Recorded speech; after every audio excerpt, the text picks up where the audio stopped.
Então, boa noite, pessoal. Sejam todos muito bem-vindos à nossa disciplina de forense computacional. Sou o professor Eduardo e agora a gente falar a primeira parte, né? A primeira parte do curso Forense Computacional 1.1. Então, vamos ver algumas definições sobre forense, né? Que aí a Sociedade Forense de Ciências Forenses fala que é uma aplicação de um campo científico específico em investigação de fatos relacionados a crimes ou contendas judiciais, né? A aplicação da ciência no direito. Então, a definição de forense, tá? Essa primeira aula vai ser focada só nas definições, tá? E conceitos da área, porque a gente se nivele aí nos termos, tá? Então, a aplicação de princípios das ciências físicas ao direito da busca da verdade em questões cíveis, criminais e comportamento social, para que não se cometam injustiças contra qualquer membro da sociedade. Então, da perícia forense digital, né, a área da ciência forense, que usa o conhecimento científico para coletar, que é importante, né, coletar, analisar, documentar e apresentar evidências relacionadas a crimes de computador e usá-las em um tribunal. O objetivo final é saber o que foi feito, quando foi feito e quem foi feito, tá? Quem fez, né? Então, o objetivo da forense é isso, né? Contar um fato, né? Levantar a história de quando aconteceu a situação, como aconteceu, por que aconteceu e onde aconteceu, tá? Mais uma definição do Australian Institute of Criminology, que é o processo de identificar, preservar, analisar e apresentar evidências digitais de uma maneira legalmente aceitável. Então, mais uma do Eleutério e Pedro, que tem a computação forense, o objetivo principal determinar a dinâmica, materialidade e autoria de ilícitos, ligada à área de informática, tendo como questões principais a identificação e processamento de evidências digitais em provas materiais de crime por meio de métodos técnicos científicos, tá? Conferindo-lhes a validade probatória em juízo. Então, esses que estão em negrito, né? Porque tem importância, né? Então, tem que ver a dinâmica, a materialidade, quem foi a autoria do ilícito, tá? Na área de informática, para levantar e identificar as evidências digitais do modo método técnico científico, né? Não posso expor minha opinião, de modo que isso seja válido em um juízo, tá bom? Então, mais uma, né? A ciência que trata do exame, análise e investigação de incidente computacional, ou seja, que envolve a computação como meio sob ótica forense, sendo ela civil ou penal. Beleza? Então, na análise forense computacional, né, permite o rastreamento, identificação e comprovação da autoria de ações não autorizadas, auxilia em investigações que apuram desde violações de normas internas a crimes eletrônicos. Isso é a grande questão, né? A forense não está só ligada a crime e nem a polícia, a juiz, né? Eu posso ter um processo de resposta a incidente na minha empresa que necessita de investigação forense para resolver uma determinada situação, um incidente interno, um ataque hacker, beleza? Então, a análise forense supra a necessidade de instituições legais para manipulação de evidências eletrônicas, né? Estuda aquisição, preservação, identificação, extração, recuperação e análise de dados informados eletrônicos, produz informações diretas e não interpretativas, como eu estava comentando antes, tá? Então, onde é necessária, né, a forense, né? Defacement com violação de dados ou de informação do site aconteceu com algumas prefeituras, né? Acontece algumas prefeituras, alguns órgãos do governo, algumas empresas aí, o pessoal e alguns partidos políticos, né? O pessoal entra e defacement muda aquela, desconfigura a parte da URL lá, da parte do index, né, do site, tá? Então, diversos tipos de ataques a servidores, né, tem N aí, roubo de dados pessoais como phishing, scam, e-mails falsos, ameaça de difamação, né, o cyberbullying, retiradas e transferências de contas bancárias não autorizadas, investigação sobre pornografia infantil-juvenil, investigação sobre crimes comuns, tá? Então, forense, né, é muito multidisciplinar, né? É a ramificação da criminalística, tá bom? Tem como objetivo analisar os vestígios, se agora, em vez de ser físicos, né, cibernéticos, para tentar solucionar um caso, né? Beleza? E a forense tem várias áreas, né? Médica, contábil, audiovisual, balística, grafologia, tá? Ciência química, entre outros. Todos esses são ciências forenses, tá? Então, por introdução, né? O crescente desenvolvimento tecnológico, né? A evolução, desculpa, de várias ciências, baseada em TI, né? A quantidade de computadores crescendo, e aí o crescimento da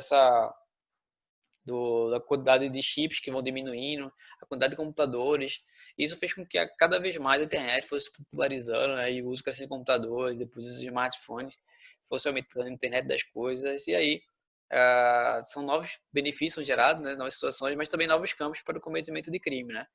Então, em 2016, essa mãe que fez um relatório aí que apontou o cenário atual de 77 mil brasileiros sofrem ataque cibernético por dia, né? Então, apenas 21% desses denunciam o ataque. Não será porque não querem denunciar ou porque, de fato, não sabem que estão sendo atacados, tá bom? Então, os sistemas governamentais sofrem aproximadamente 2.100 ataques por hora, beleza? Então, segundo o relatório da Allianz Global Corporate Specialty em 2016.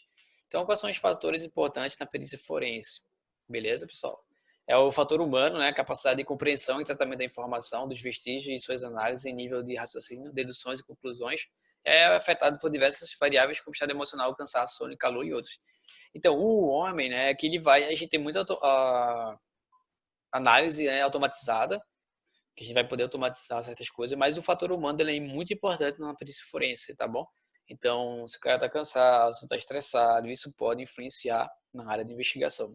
Outro fator limitante, né, importante na área de perícia forense é o fator tecnológico, que tem facilidade e dificuldades impostas pela tecnologia, né? Você não tem aquele hardware específico, não tem aquele HD para fazer aquela deduplicação, tá? Então, isso, o tempo é curto, beleza? Então, eu preciso quebrar uma senha, por exemplo, e minha máquina não tem poder computacional suficiente para isso, então isso é um recurso, um fator importante e limitante, é o fator tecnológico. E outro é o fator legal, né?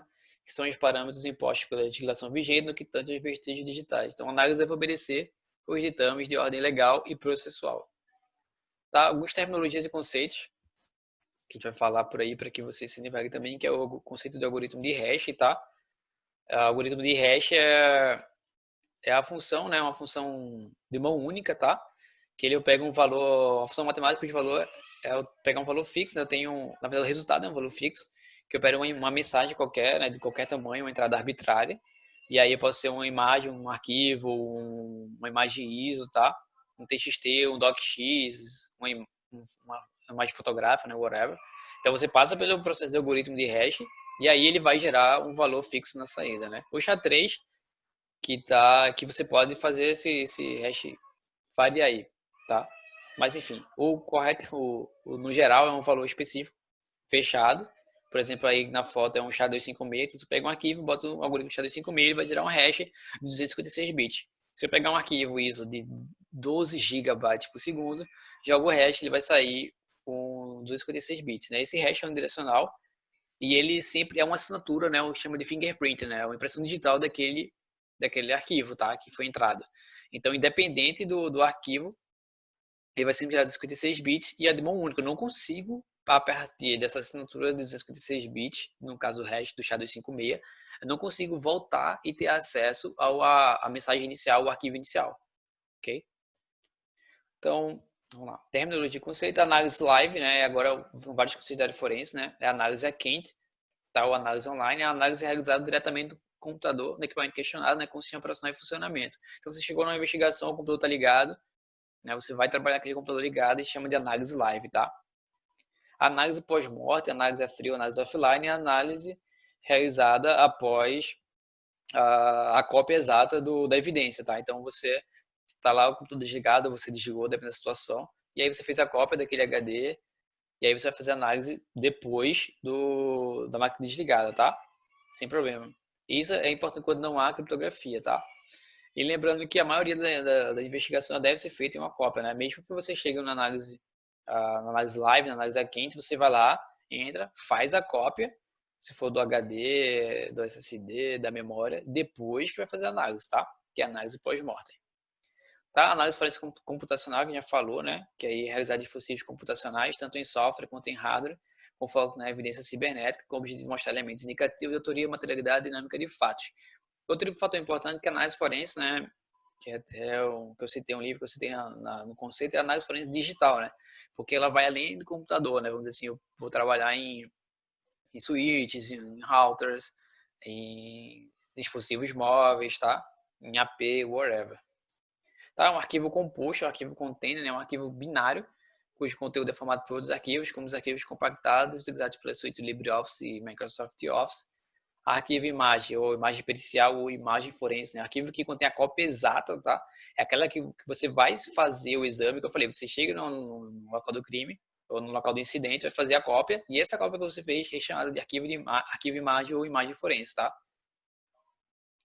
E aí essa integridade é garantida pelas funções hash, né? Que você pode fragmentar ou compactar isso aí, beleza? Dependendo do tamanho. Cadeia de custódia é um conceito importantíssimo também, que é o registro detalhado de todos os passos, pessoas, ambientes, mídias e informações diretamente relacionadas à perícia. Então você vai ter que documentar, instrumentar todo o processo que você está executando ali, para que não evite contestação, né? Peguei aquela evidência, foi capturada, obtida no dia tal, função tal, com quem, a hora, entendeu? Quem estava no local do ambiente, onde é que estava, como foi transportada, tudo isso aí. Quem vai examinar depois, tem que colocar tudo.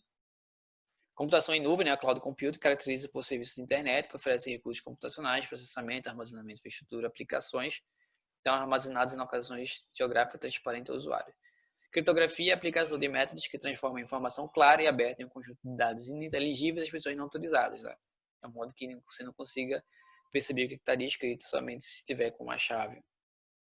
Deep Web, né, é o termo utilizado para distinguir a parte da internet não indexada pelo Google, outros serviços de busca. Né? O acesso normalmente é feito por meio de navegação anônima. É um local repleto de conteúdo em caráter clandestino, com pornografia infantil, comércio legal de drogas e muitos conteúdos bacanas também e informacionais. Mas é bom saber filtrar. Tá?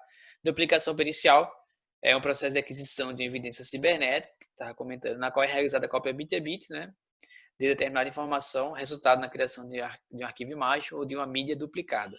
Beleza? Aqui entra no local que falou, né? Faz a duplicação pericial, ou a duplicação forense para trabalhar e fazer análise pós-morte, tá? Análise offline. Imagem digital é um arquivo criado ou editado por meio eletrônico, geralmente máquinas fotográficas digitais ou softwares como o GIMP, uma imagem, não é imagem forense, né? Ou Inkscape. Entender a diferença? A imagem digital é aquela imagem fotográfica, né? E a imagem forense é a imagem que você vai fazer análise nela.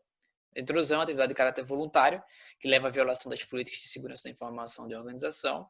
Né? Aí tem intrusão sobre o artigo 554 do A no Código Penal, né? Que é invadir dispositivo informático alheio, conectado ou não a redes, mediante violação indevida de mecanismos de segurança, com o fim de obter, alterar ou destruir dados e informações sem autorização expressa ou tácita do titular do dispositivo ou instalar vulnerabilidade para obter vantagem nisso, né? Isso aí dá detenção de 3 meses ou 1 ano e multa, tá? Então, aí posso salientar que além de ser considerado como crime, invasão, sem feita sem autorização expressa ou taxa do titular, né? E ainda que haja interesse de obter, alterar, destruir dados ou instalar vulnerabilidades, beleza? É crime. Então, se for fazer a galera que pentest, que tá aprendendo, cuidado aí, tá? Pode cair sobre você essa situação. Então, é o laudo parecer técnico, documento técnico-científico, de caráter formal, elaborado pelo perito, que ele vai mostrar ali o resultado da evidência, né? De modo compreensível, que todo mundo que tem acesso consiga entender e identificar ali, tá? Tem o objetivo, né, de reduzir o máximo de interpretação ambígua, né, ou equivocada, então você tem que, se precisar ser redundante para ser claro, seja redundante para ser claro, tá? Então, pode utilizar fotografia, ilustração, croquis, organograma, o que for. Malware, né, programa específico para desenvolver ações danosas, atividade maliciosa. A mídia questionada é a mídia de prova, né? É a mídia de investigação em si, um pendrive, um HD, uma mídia ótica. Mídia de destino é suporte para o qual o conteúdo das mídias questionadas é copiado, de modo a preservá-lo contra alterações não intencionais.